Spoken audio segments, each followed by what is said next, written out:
Welcome to Art Workouts at the Lab. The intent of this channel is to will good to all people by sharing the beauty we create.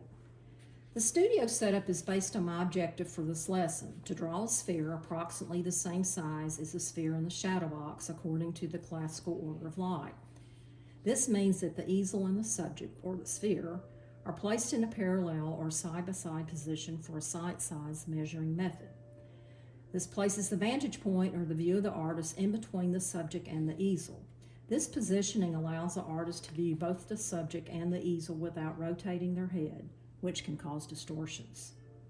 Your easel needs to be positioned vertically to reduce visual distortions as well. Because of the proximity for this setup, I will use a pencil for my measuring device. The rule of thumb for the distance between the subject and the easel is 3 times the height of the subject. In my case, I drew the first sphere the same size as the sphere in the shadow box, and then for demonstration purposes, I doubled the size of the sphere. My morning studio provides a natural north light that falls at a 45-degree angle on my still life and easel.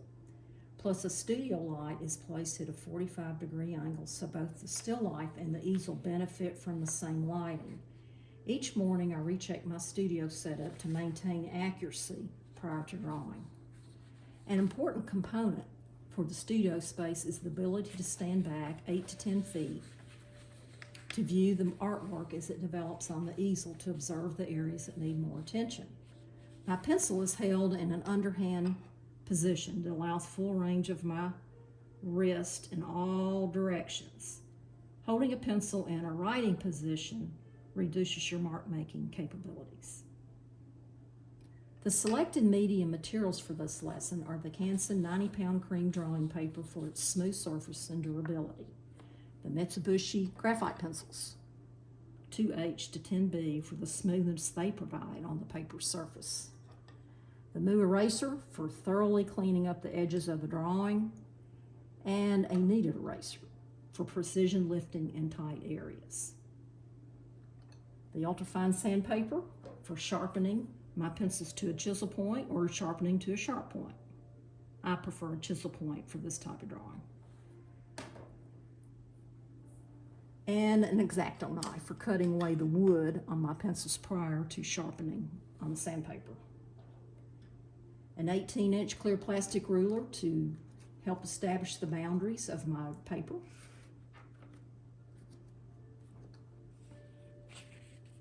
And a soft paper towel for light blending, if I choose to do so. Please review my video for drawing media materials for a comprehensive list of sharpening, blending, measuring tools, and drawing papers. This lesson includes a sequence of steps to draw a sphere according to the classical order of light. Artists draw geometric solids and still life objects to study and recreate their three-dimensionality by observing how the lights and darks fall on these subjects.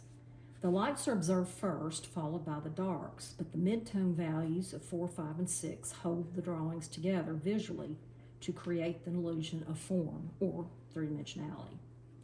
Drawing geometric solids will prepare you visually to see the values on other subjects that you draw and paint.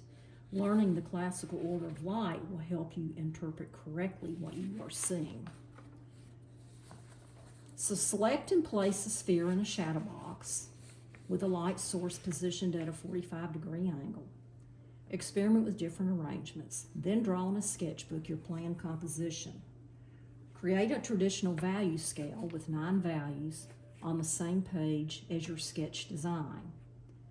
Then on that same type of paper that you selected for your larger drawing, in my case, the Canson 90-pound cream paper, create a larger value scale. Number both value scales, number 1 through 9, with the latter as the darker value. Place a sketchbook drawing on the easel and sit and observe the light falling on the sphere and the surface that it sits on. Squint your eyes down to see the classical order of light that falls on the sphere. Refer to my example of the classical order of light included in this lesson. Then assign and label the correct values number 1 to number 9 on the sketchbook drawing. This becomes your plan for adding value to your larger drawing. Then set your sketchbook plan aside. Attach your drawing to your easel or drawing board with additional paper underneath for padding in a vertical position that reduces distortions. Place the larger value scale above the drawing paper and make sure the values are labeled correctly. I chose my Canson 90-pound cream paper as my highlight value number 1. Next, establish your boundaries of the drawing using your clear plastic ruler, which can be adjusted in the early stages of the line drawing. I marked off around the boundaries by thirds, halves, and fourths. These measurements can help you with composition. For composition, I utilize the golden mean or the rule of thirds for the placement of the sphere near the left side power points. Each square in this classic diagram are equivalent. The intersection of the vertical and horizontal lines are called power points. When planning a composition, placing your subject matter near or on these power points adds visual strength to your work. Give this some consideration. For the next session, remember to maintain the position between the still life and the easel to view both at the same time without rotating your head. I use my pencil for measuring. The traditional sight-size measuring tools are a pencil, a wooden skewer, and a knitting needle. While measuring, you must maintain a straight elbow to reduce distortions. Because you sit parallel or at a profile view to the subject, distortions can exist. While sitting in your drawing position, with a straight elbow and one eye closed, extend your arm to align the 2H pencil along the bottom right edge of the sphere. Then carry the pencil to that same angled position for your drawing paper, where the sphere will rest, and mark a line and recheck until you're certain you're accurate.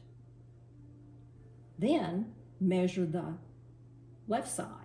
Straighten your arm, your elbow and arm, and align your pencil on the left-hand edge, carry that, make that mark, and recheck it. Now you have where your sphere will sit on your drawing paper. Then measure the height of the sphere by aligning the top of the pencil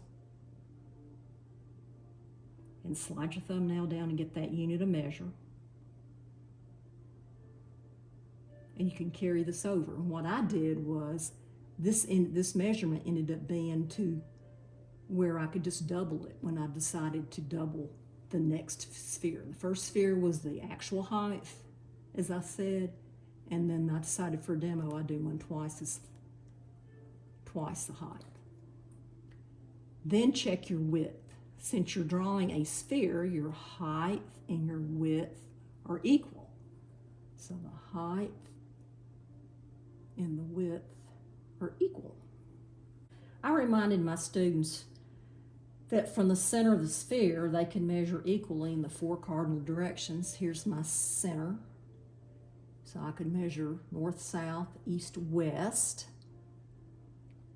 And if they were having trouble, that gives them the boundaries of the circle. And if they're having trouble with the arc, they can take that measurement from the center to the outer edge and apply that to other positions, like on a clock face from 10 o'clock to 4 o'clock, from 2 o'clock to 8 o'clock, and then you can do more that will help give you points to draw the arc of the sphere.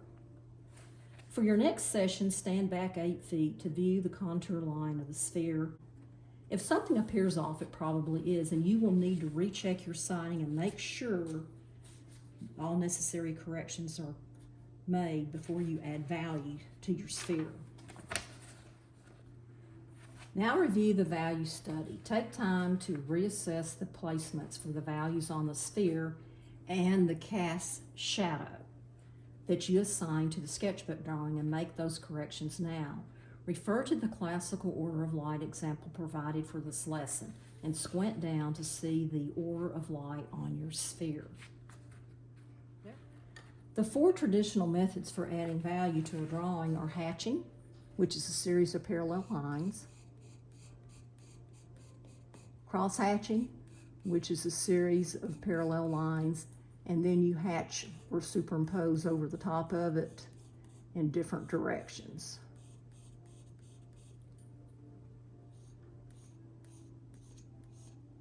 Stippling, which is a series of dots. The closer together, the darker the value, the farther apart, the lighter the value. And then blending. Blending is when you do your hatching, your cross-hatching, your stippling, and then you take a tool, in my case a soft paper towel, and you blend it, the media, into paper fibers. I don't recommend you blend till towards the end of this drawing if you try to do it, because it's hard to alter it.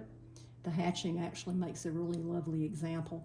And do not blend with your fingers. The oils in your skin will alter the paper fibers, how you can lift media and how you can add media.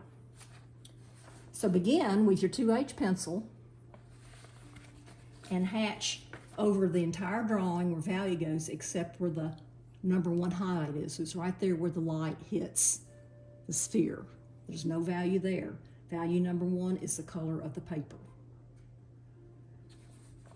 After you've done that, clean up stray marks, stand back and look at it, and then you're ready to work with number 3 value. So I changed my pencil to each pencil.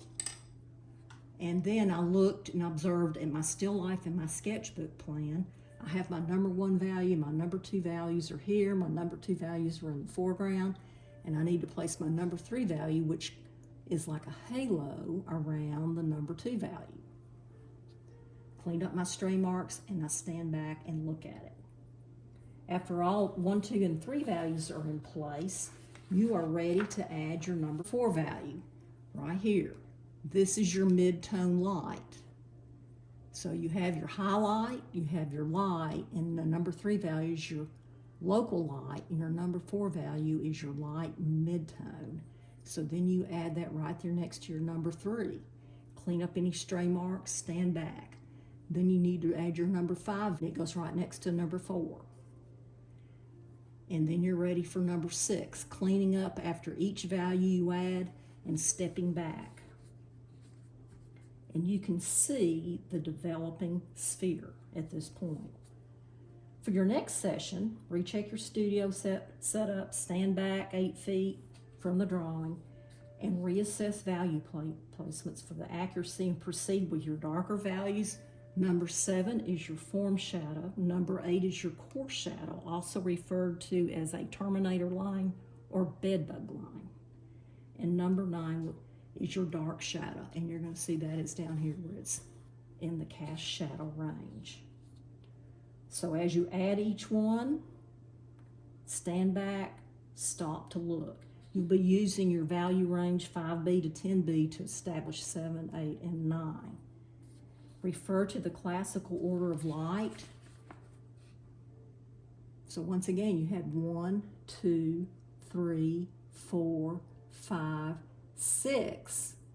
And the terminator line is your darkest value on your sphere, and that's 8. And then number 7 is actually on the other side of 8. And it's also in the reflected light range. And then number 9 is down here at the cast shadow range. The darker values take a little longer because you have to spend more time standing at a distance observing and cross-hatching to get your even application for your mark making. I hope you are pleased with your geometric solid, the sphere, according to the classical order of light. This channel encourages people to be the change they want to see in the world by creating beauty and sharing that beauty with the world. So until our next workout at the lab, remember, be the light, be the angel, bring peace on earth, and may God bless you and keep you safe.